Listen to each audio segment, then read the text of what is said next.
Hello and welcome back to my channel Akashwardhan 18, and we are here for the second part of chapter The Helpful Young Man from English Literature book of class 6.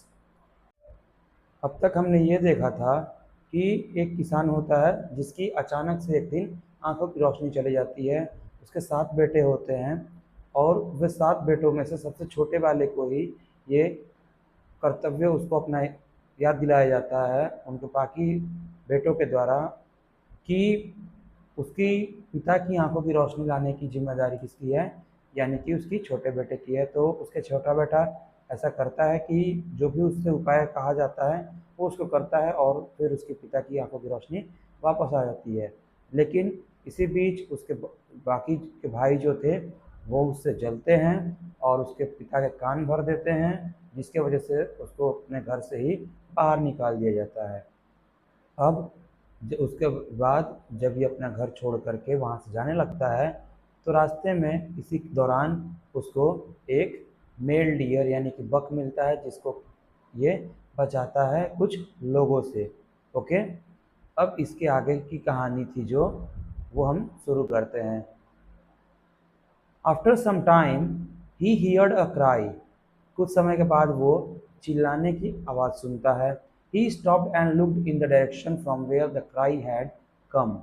वो वहाँ रुक जाता है और उस दिशा में देखने लगता है जहाँ से रोने की चिल्लाने की आवाज़ आ रही होती है। He discovered that a jackal was being chased by a hunter. The jackal approached him for help. The young man helped it too. Jackal too promised to help him in his hour of need. तो वो देखता है कि एक सियार है जो कि भागते हुए उसकी तरफ आता है, मदद की गुहार लगाता है।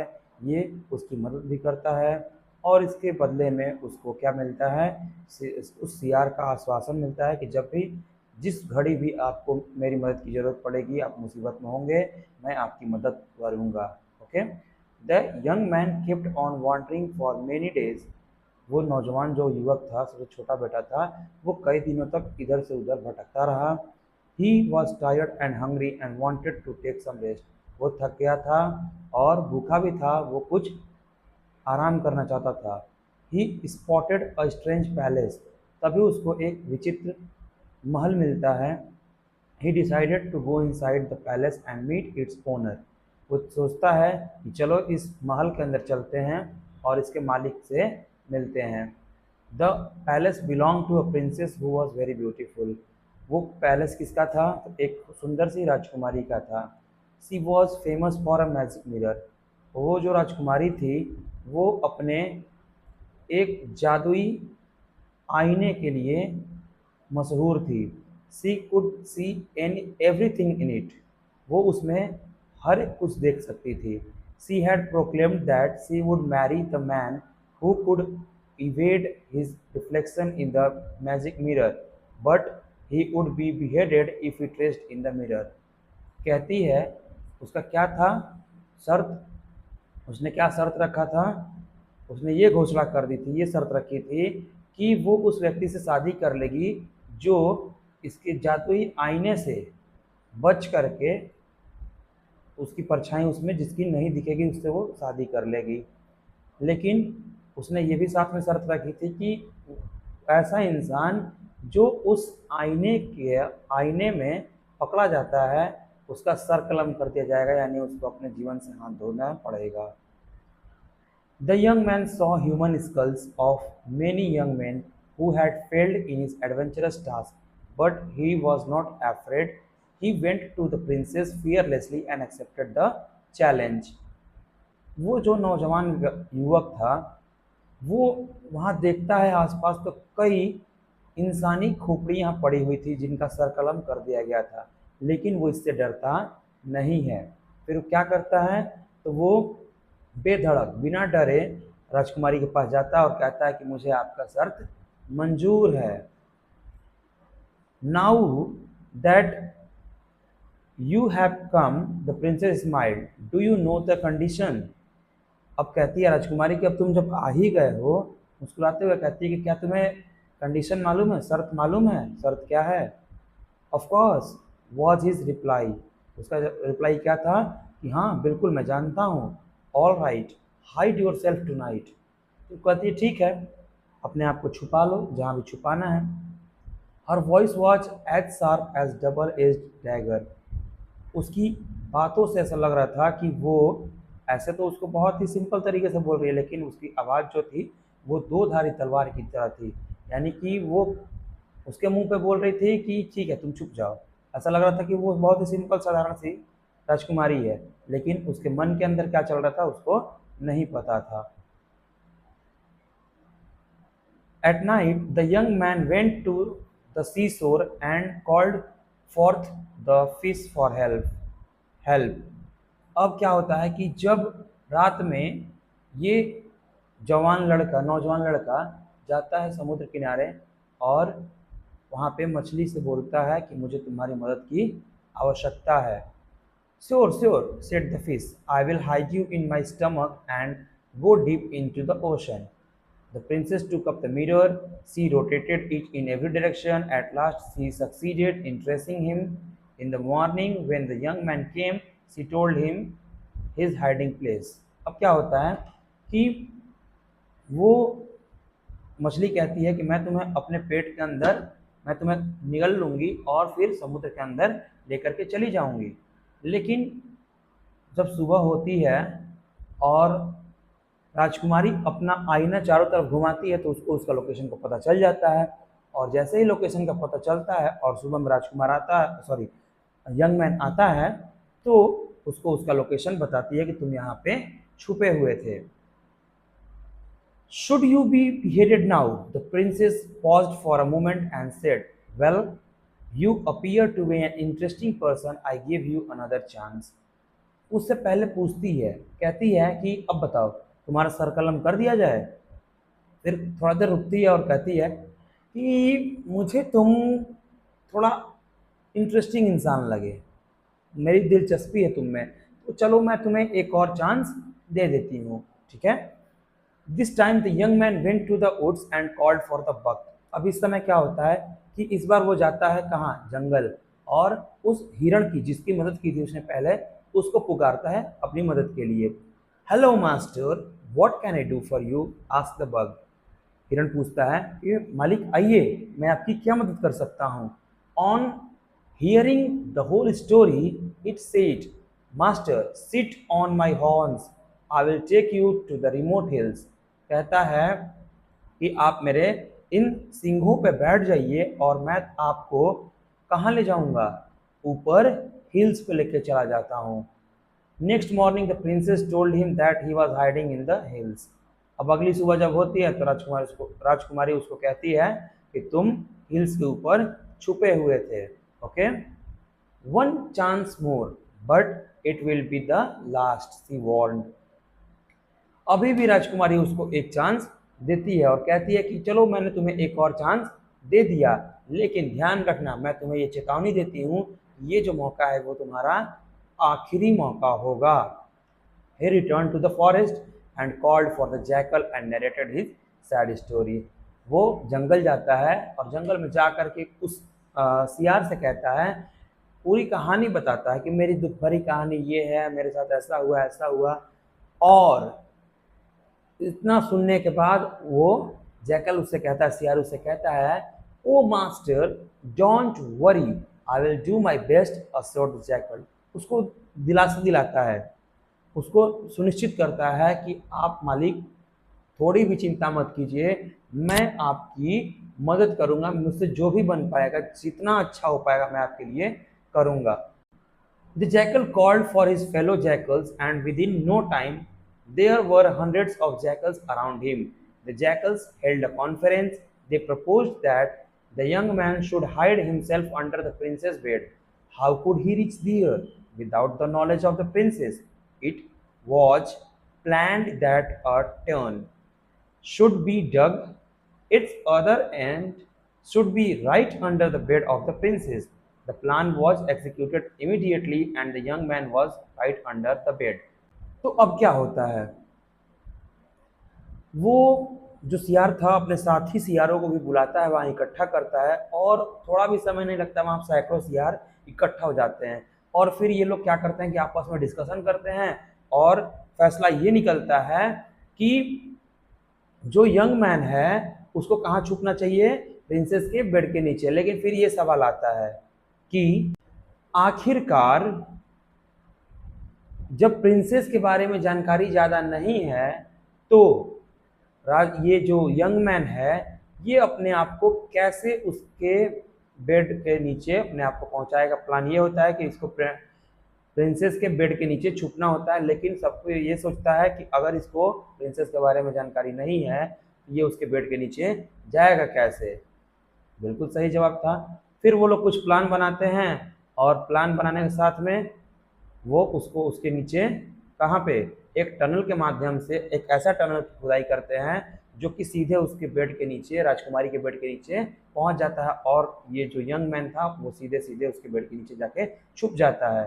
The princess walk up, princess जगती है, took the magic mirror in her hand and rotated it. जगने के बाद क्या करती है कि जो मैजिक मिरर था उसको ले करके और उसको रोटेट करती है चारों तरफ।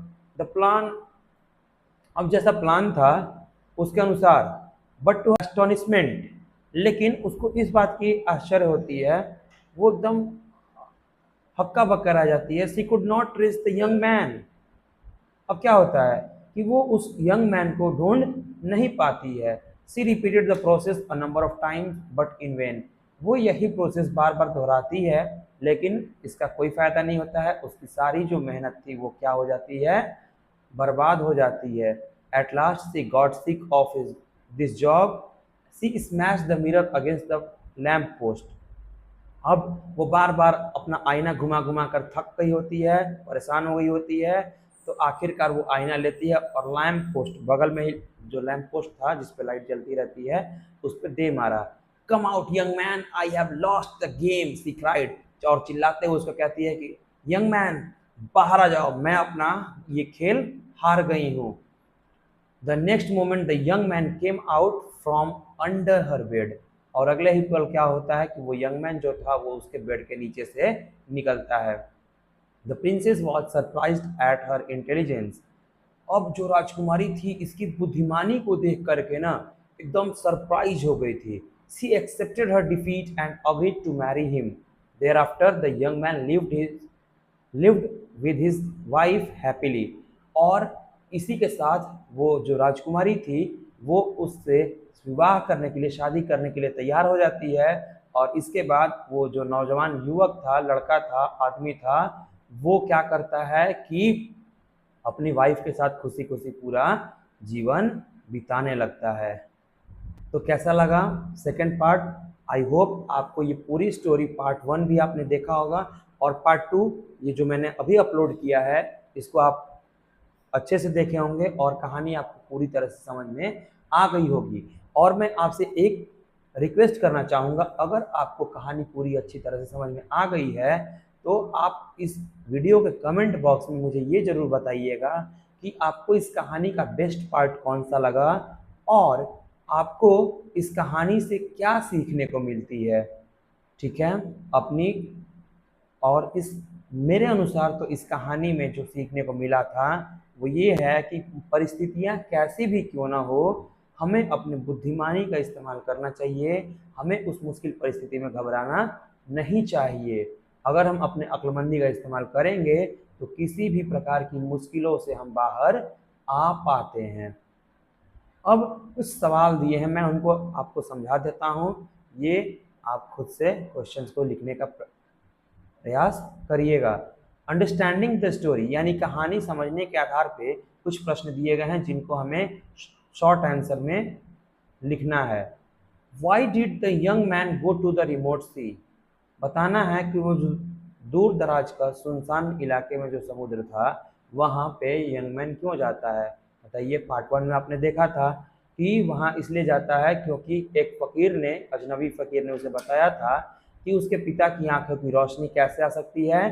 तो उसके आँखों से जो उसकी आईलिड्स थी उनको ले करके और उसकी राख को मलने से ही उसके पिता की आंखें वापस आ सकती हैं, रोशनी वापस आ सकती है। तो इसके वजह से वो वहाँ गया था। सेकंड क्वेश्चन है कि why did the Elder brothers become jealous of their youngest brother. जो बड़े भाई थे वो अपने छोटे भाई से जलते क्यों थे? मैंने बताया था ना कि उनको लगता था कि अगर इसने पिता की रोशनी वापस ला दी है तो क्या पता सारा धन दौलत चाहे जो कुछ भी है वो पिता इसको न सौंप दें। यानी कि how did the young man save the buck and the jackal, यानी कि वो जो नौजवान लड़का था उसने बक की यानी हिरण की और जैकल की सियार की रक्षा कैसे की। कहानी को अगर आप नहीं याद कर पा रहे हैं तो एक बार और वीडियो को देखिए और उसके बाद इन प्रश्नों का जवाब जरूर दीजिएगा। नेक्स्ट क्वेश्चन है कि how did the three animals the fish, the buck and the jackal repay the kindness of the young man. बोलता है कि ये जो तीन जानवर हैं मछली, हिरण और सियार, इन्होंने उस नौजवान युवक की जो काइंडनेस थी यानी जो दयालुता थी उसको कैसे चुकाते हैं, उसके बदले में आभार जो भी प्रकट करना था वो कैसे करते हैं। और फाइनल क्वेश्चन है 6 नंबर कि how did the young man finally कंकर द प्रिंसेस, यानी कि जो यंग मैन था वो राजकुमारी को कैसे जीत लेता है, उस पर कैसे विजय पाता है। तो आई होप ये पूरी स्टोरी आपको समझ में आई होगी और इनके क्वेश्चंस को आप डील करेंगे। Okay, now come to the question number B. Given below in the boxes is the story you have read in the jumbled form. Rearrange the jumbled sentences and reconstruct the story in your notebook. यहाँ पे story का कुछ part इधर उधर करके दिया हुआ है, आपको क्या करना है कि इनको सजाना है और अपने नोटबुक में पूरी स्टोरी को अपने भाषा में इसके साथ में जोड़ के लिखना है। Also mark the route of the young man adventurous journey in the map given on page number 35। जो पेज नंबर 35 में मैप दिया हुआ है वहाँ पे इस यंग मैन का जो आने और जाने का नक्शा था यानी किस रूट से गया और फिर कहाँ पहुँचा, वो चीज़ों को हमको इस मैप में मार्क करना है। Okay, next question.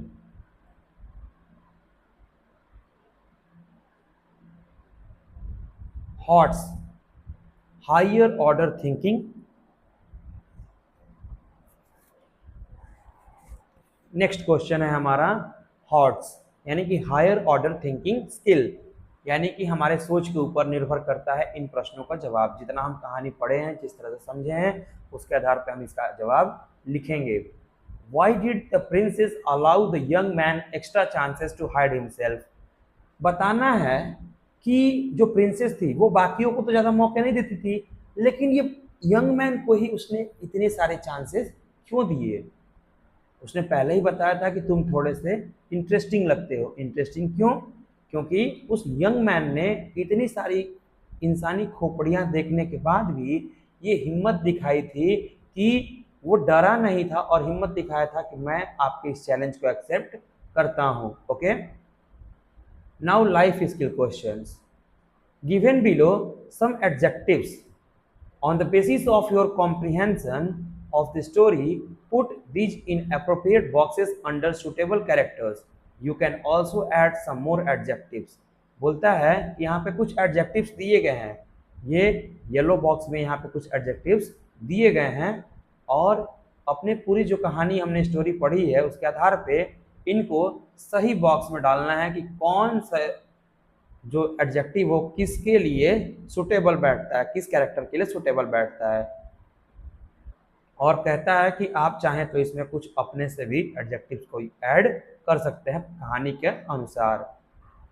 जैसे क्लेवर है तो क्लेवर यंग मैन था या फिर उसके भाई थे या फिर वो तीनों जानवर थे या फिर प्रिंसेस थी। जाहिर सी बात है क्लेवर तो हमारा राजकुमार था, सॉरी जाहिर सी बात है कि सबसे तेज क्लेवर जो था वो कौन था, बताइएगा आप लोग, मैं नहीं बताऊंगा, आप लोग कहानी के अनुसार जरूर बताइए। ब्रेव कौन था? Brave man, right, young man था ब्रेव। कवार्डली कौन था? डरपोक कौन था? उसके भाई। ग्रीडी लालची कौन था? उसके भाई थे। ऑनेस्ट कौन था? ईमानदार कौन था? काइंड कौन था? बिल्कुल। करेजियस कौन था? डेयरिंग कौन था? जेलस कौन था? कौन जलता था? हेल्पफुल कौन था? मदद करने वाला कौन था? सही है। इंटेलिजेंट कौन था? राइट। और ब्यूटीफुल सुंदर कौन था? प्रिंसेस। क्रूएल कौन था? क्रूएल, हाँ very good. Wicked, wicked, okay. नीचे एक और क्वेश्चन है कि which of this qualities enabled the young man to succeed in life. इनमें से कौन सी क्वालिटी ऐसी थी, कौन सा एडजेक्टिव जो था ऐसा कि जिससे कि यंग मैन अपने जीवन में सफल हुआ, यानी कि उसको राजकुमारी भी मिली और उसका सारा माल भी। कौन सा क्वालिटी था? आप लोग इसको जरूर लिखिएगा। Okay, now value based questions. How did the young man's goodness fetch him support in the time of need. यानी कि उसकी अच्छाई, यंग मैन की अच्छाई ने उसकी जब ज़रूरत थी उसको मदद की, उस समय कैसे हेल्प किया। और दूसरा था कि have you ever helped anyone in distress. क्या कभी आपने मुश्किल में पड़े किसी की मदद की है। Get into group of fours, 4 लोगों का समूह बनाइए। Take turns to describe how you help the needy ones, और बारी बारी से ये बताइए कि आपने किसी ज़रूरतमंद इंसान के बारे में उनकी मदद कैसे की थी, इसके बारे में आप बताइए। And now coming to the last question that is from our writing skill. Imagine yourself to be minister of the princess. अपने आप को ये कल्पना करना है कि आप उस राजकुमारी के क्या हैं, मिनिस्टर हैं यानी मंत्री हैं। Write a notice informing everyone about the strange condition laid down by the princess for her marriage. आपको एक नोटिस लिखना है जिसमें कि आपको ये बताना है कि राजकुमारी ने अपने विवाह के लिए किस प्रकार की विचित्र शर्त रखी है। ओके, नोटिस का फॉर्मेट आप जानते हैं, और ये भी ध्यान रखिएगा कि नोटिस को आप बॉक्स में जरूर रखिएगा। ओके, तो मुझे कमेंट में ये भी बताइएगा कि आपको ये सेकंड पार्ट कैसा लगा, आपको इस लेसन से क्या सीखने को मिला, कौन कौन सी क्वालिटीज आप अपने अंदर लाएंगे, और कहानी का बेस्ट पार्ट आपको क्या लगा। तो अगर आपको ये सीरीज अच्छी लग रही है तो इस वीडियो को लाइक कीजिए, इसके नीचे कमेंट्स कीजिए, और अपने क्लासमेट्स को और जो भी आपके परिचित लोग हैं उनके बीच में इसको शेयर करिए। और अगर आपको इस वीडियो में कोई भी कमी नज़र आती है उसके लिए भी इस वीडियो के नीचे कमेंट सेक्शन में कमेंट करना ना भूलें। और सबसे महत्वपूर्ण बात, अगर आप इस चैनल पे नए हैं या फिर पहली बार मेरे चैनल को देख रहे हैं तो इस चैनल में जो सब्सक्राइब बटन है उसको ज़रूर दबाइए और बेल आइकन को क्लिक करिए, ताकि क्लिक करके ऑल पे कीजिए, ताकि जो आने वाले नोटिफिकेशन हैं वीडियो के या फिर जो भी मैं पोस्ट करता हूँ उसके नोटिफिकेशन आपको सबसे पहले मिल सके। सो जय हिंद, मिलते हैं किसी और वीडियो में, तब तक के लिए नमस्कार।